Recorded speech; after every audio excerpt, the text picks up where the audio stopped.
Good morning to all of you class 9th students. जैसा कि कल हमने वीडियो में बात किया था, हमने lesson number 1 the fun they had की स्टोरी को हमने संक्षिप्त में समझा था, ब्रीफली समझ लिया था। आज हम उसके प्रश्न उत्तर और उसकी जो एक्सरसाइजेस है, अभ्यास है, उसको करेंगे। ये हमारा रिवीजन लेक्चर है, revision of exercises of lesson number 1 the fun they had, page number 10, 11, 12। तो बिना समय को व्यर्थ किए हम लोग इस पर शुरू करते हैं। पेज नंबर 10 पर सबसे ऊपर की तरफ दिया हुआ है, आपके पास बुक होगी, आप उसे निकाल करके देख सकते हैं। Thinking about the text, okay. फिर यहाँ पर दिया activity, calculate how many years and months ahead from now Margie's diary entry is. ठीक है, कल हमने इसका कैलकुलेशन कर लिया था। कैलकुलेशन हमने यहाँ पर करा था कि 137 जो ईयर्स हमने निकाल लिए थे। तो आपके लिए होमवर्क ये रहेगा कि जो डेट इसके अंदर दी हुई है 17 मई 2157, और जब भी आप ये वीडियो देख रहे हैं उस समय की डेट निकाल करके यहाँ पर क्या करेंगे, कैलकुलेट कर लेंगे। Now we come to question number 1, page number 10। This is the activity calculation. Then question number 1, that one, जहां मेरी उंगली है, just finger. Answer these questions in a few words और a couple of sentence each. निम्नलिखित प्रश्नों के उत्तर कुछ शब्दों में या फिर कुछ एक वाक्यों में दें। मतलब छोटे छोटे प्रश्न हैं, या हम इन्हें कह सकते हैं हिंदी में अति लघु उत्तरीय प्रश्न। Question number 1, how old are Margie and Tommy. Margie and Tommy कितने बड़े हैं या कितने वर्ष के हैं। इसका आंसर आपको मिलेगा पेज नंबर 6 पर। पेज नंबर 6 पर आप जब जाएंगे तो वहां पर आपको इसका आंसर मिलेगा। 2 नंबर पॉइंट लिखा हुआ है। Point number 2, same with mine said मार्गी, शी वॉज 11। एंड उसी की लास्ट लाइन में लिखा है टॉमी हैड, ही वॉज 13।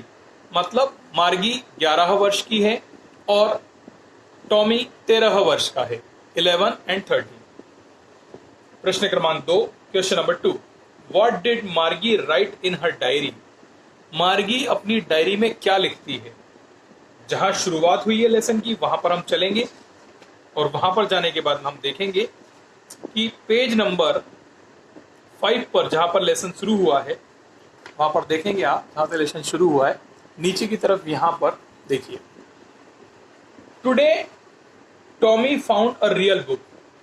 वहां पर डेट डली है 17 मई 2157। उसके बाद लिखा है शी रोट। शी रोट मतलब उसने लिखा। Today Tommy found a real book, that means यहां पर हम सेकंड आंसर देंगे कि उसने क्या लिखा, today Tommy found a real book. अब हम चलते हैं क्वेश्चन नंबर 3 पर। हैड मार्गी ever seen a book before. क्या मार्गी ने इससे पहले कभी ऐसी किताब को देखा था। हमने जो है पाठ को पढ़ा है, नहीं देखा था कभी भी उसने, उसको बड़ा आश्चर्य होता है। आंसर क्या हो जाएगा, नो, मार्गी had not ever seen a book before। ठीक है, मार्गी had not ever seen a book before। Question number 4, what things about the book did she find strange। किताब के बारे में उसे कौन सी चीज एकदम स्ट्रेंज लगी। उसे किताब के बारे में स्ट्रेंज ये लगा कि किताब एक पेपर, कागजों पर बनी हुई एक बुक होती है जिसके ऊपर प्रिंट किया जाता है, जिसके ऊपर लिखा जाता है, छपा हुआ रहता है, क्योंकि उसके पास में तो इलेक्ट्रॉनिक बुक्स हैं। Question number 5, what do you think a telebook is. आप टेली बुक से क्या समझते हैं। टेली बुक का मतलब होता है वह किताबें जो किसी स्क्रीन के ऊपर देखी जाती हैं, स्क्रीन के ऊपर पढ़ी जाती हों या स्क्रीन के ऊपर ही हों, इलेक्ट्रॉनिक वो होती हैं। Where was, question number 6, where was Margie's school, did she have any classmates. Margie का स्कूल कहां पर है और क्या उसके कोई दोस्त हैं। तो मार्गी का स्कूल कहां होता है, उसके बेडरूम के जस्ट पास वाले रूम में, और उसका कोई भी क्लासमेट नहीं होता है, क्योंकि उस जमाने में जहां की ये बात की जा रही है, आज से 137 ईयर्स बाद की, फ्यूचर की, वहां पर सब लोग अकेले ही पढ़ाई करेंगे। जैसे कि आप लोग आज मोबाइल पर अकेले बैठ करके पढ़ाई करते हैं, उसी प्रकार से। Question number 7, what subjects did मार्गी एंड टॉमी लर्न। मार्गी और टॉमी कौन कौन से सब्जेक्ट्स पढ़ते हैं। यहाँ पर ज्योग्राफी दिया है, हिस्ट्री दिया है, और इसके अलावा मैथमेटिक्स दिया है। ये सब्जेक्ट्स यहाँ पर जो मेन है वो दिए गए हैं। फिर हम आते हैं क्वेश्चन नंबर 2 पर। Answer the following with reference to the story. नीचे दिए गए प्रश्नों के उत्तर कहानी के आधार पर दीजिए। पहला प्रश्न है, I would not throw it away. मैं इसे नहीं फेंकना चाहूंगी। यह आपको पेज नंबर 6 पर पॉइंट नंबर 2 में मिलेगा। I would not throw it away. अब ये जो सेंटेंस बोला गया है उसके नीचे फिर 3 प्रश्न दिए कि ये सेंटेंस किसने बोला, किसके लिए बोला, वैसा। तो पहला क्या है, हु सेज दिस वर्ड्स। ये शब्द किसने कहे हैं? तो मार्गी सेज दिस वर्ड्स। यह शब्द मार्गी के द्वारा कहे गए हैं। Question number 2, what does it refer to. यहां पर इट क्या बताता है? इट जो है इन्वर्टेड कॉमा में दिया है, उससे आप क्या समझते हैं? इट को किसके द्वारा प्रदर्शित किया जा रहा है? इट को यहाँ पर जो है बुक के द्वारा प्रदर्शित किया जा रहा है। बुक जो है उसे इट के द्वारा प्रदर्शित किया गया है। What does it refer to? It refer to the book. Third, what is it being compared with by the speaker. यहां पर स्पीकर किसके और किसके बीच में तुलना करता है? I would not throw it away. ठीक है, यहां पर स्पीकर जो है हमारी जो कागजों वाली, पेपर वाली जो किताब है उसकी तुलना टेली बुक से करता है। Question number 2, sure they had a teacher but it was not a regular teacher, it was a man. उनके पास में क्या है? एक टीचर है, लेकिन वो रेगुलर टीचर नहीं है और वो क्या है? एक आदमी भी नहीं है। इट वॉज ए मैन, ऐसा वो पूछती हैं। तो इस लाइन को किसने कहा, कैसे कहा, क्या पूछा गया? Who does they refer to.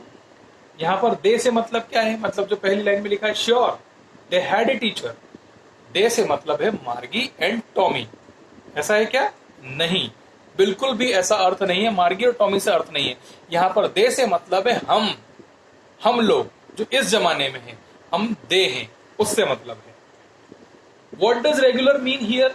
Regular mean here मतलब प्रतिदिन स्कूल का लगना, प्रतिदिन टीचर का आना, प्रतिदिन बच्चों को पढ़ाना। यहां पर रेगुलर से मतलब ये है। What is it contrasted with. इसका मतलब किससे है? इसका मतलब आज के परिवेश से, आज के शिक्षकों से, आज की पढ़ाई से, आज के एजुकेशन से है। Now we come to question number 3। Answer each of these questions in a short paragraph about 30 words. 30 शब्दों में आपको इनके आंसर देने हैं। What kind of teachers did Margie and Tommy have? मार्गी और टॉमी का टीचर कैसा है? So Margie and Tommy have a mechanical teacher. Mechanical teacher that means वो इलेक्ट्रिसिटी से चलता है, मैकेनिज्म से चलता है, प्रोग्राम से चलता है, सॉफ्टवेयर से चलता है, हार्डवेयर से चलता है। वो निर्जीव है, उसके अंदर जीवात्मा नहीं है, कोई सोल नहीं है, वो कोई व्यक्ति विशेष नहीं है, वो कोई मेल फीमेल नहीं है, वो क्या है? एक मशीन है। Question number 2, why did Margie's mother send for the county inspector. Margie की मम्मी काउंटी इंस्पेक्टर को क्यों भेजती है? मार्गी की मम्मी काउंटी इंस्पेक्टर को इसलिए भेजती है क्योंकि वो जो मैकेनिकल टीचर है उसमें कोई खराबी आ जाती है और उसकी वजह से मार्गी जो है उसका जो भी लेसन है, चैप्टर है, बहुत ज्यादा लेंदी हो जाता है। इस वजह से काउंटी इंस्पेक्टर को भेजा जाता है। Question number 3, what did he do. तो काउंटी इंस्पेक्टर क्या करता है? और काउंटी इंस्पेक्टर वहां पर जा करके उसमें जो पोर्शन होता है जो बहुत ज्यादा स्पीड से चल रहा था, ये आगे वाली कक्षा का होता है, उसे सेट कर देता है, उसे मार्गी की एज के अकॉर्डिंग उसको लेवल पर सही कर देता है। Question number 4, why was Margie doing badly in geography, what did the county inspector do to help her. Again उसी क्वेश्चन को रिपीट किया गया है कि मार्गी जो है ज्योग्राफी में बुरी क्यों थी, इतना अच्छा क्यों नहीं कर पा रही थी, और काउंटी इंस्पेक्टर उसकी क्या मदद करता है। तो अच्छा इसलिए नहीं कर पा रही थी क्योंकि वहां पर उसका लेवल बढ़ा हुआ था और काउंटी इंस्पेक्टर उसके लेवल को कम कर देता है, मार्गी के अनुसार उसको कर देता है।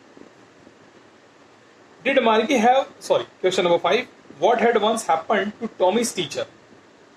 क्या हो जाता है टॉमी के टीचर को, क्या हो चुका होता है।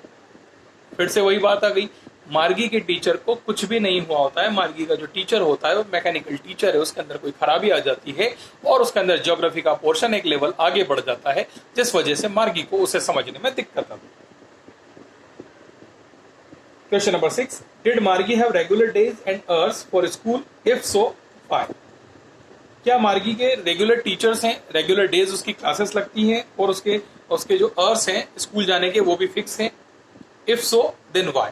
अगर ऐसा है तो ऐसा क्यों? बिल्कुल, उसके दिन, उसके जो आवर्स हैं वो बिल्कुल फिक्स हैं। हफ्ते में 5 दिन उसकी स्कूल लगती हैं, Monday to Friday, Saturday Sunday छुट्टी रहती हैं। जिन आवर्स पे वो लगता है उसी समय पर आपको जाके पढ़ाई करना रहेगी, क्योंकि वो मैकेनिकल टीचर है, उसके अंदर प्रोग्राम सेट किया रहता है कि उस समय वो उस सब्जेक्ट को पढ़ाना शुरू कर देगा ऑटोमेटिकली। उसे बोलना नहीं पड़ेगा, याद नहीं दिलाना पड़ेगा, अटेंडेंस नहीं लगानी पड़ेगी, बुलाने नहीं जाना पड़ेगा, वो घर नहीं आएगा, वो घर में ही रहता है, वहां पर रूम में वो शुरू हो जाएगा। Question number 7. How does Tommy describe the old kind of school? Tommy ने पुराने जमाने के स्कूलों को किस प्रकार से बताया? Tommy described this old school like buildings, वहां पर बिल्डिंग्स हुआ करती थी। All the students teach together by a teacher, सभी स्टूडेंट्स को एक ही साथ पढ़ाया जाता था। एंड वो साथ में बैठ करके खाना खाते थे, लंच करते थे, साथ में आते थे, साथ में जाते थे, प्रार्थनाएं करते थे और खूब जोक और मजा भी करते थे। Question number 8. How does he describe the old kind of teachers? उसने पुराने जमाने के टीचर्स को किस प्रकार से डिस्क्राइब किया? तो यहाँ पर पुराने जमाने के टीचर को उसने डिस्क्राइब करा है जैसे कि हम लोग आपको पढ़ाते आए हैं, आप सभी उसके बारे में बहुत अच्छे से जानते हैं और मेरा ख्याल है कि आप उसको बहुत अच्छे से लिख करके आ पाएंगे। इसमें समझाने जैसी कोई बात नहीं है। तो आज हमने यहाँ तक किया है।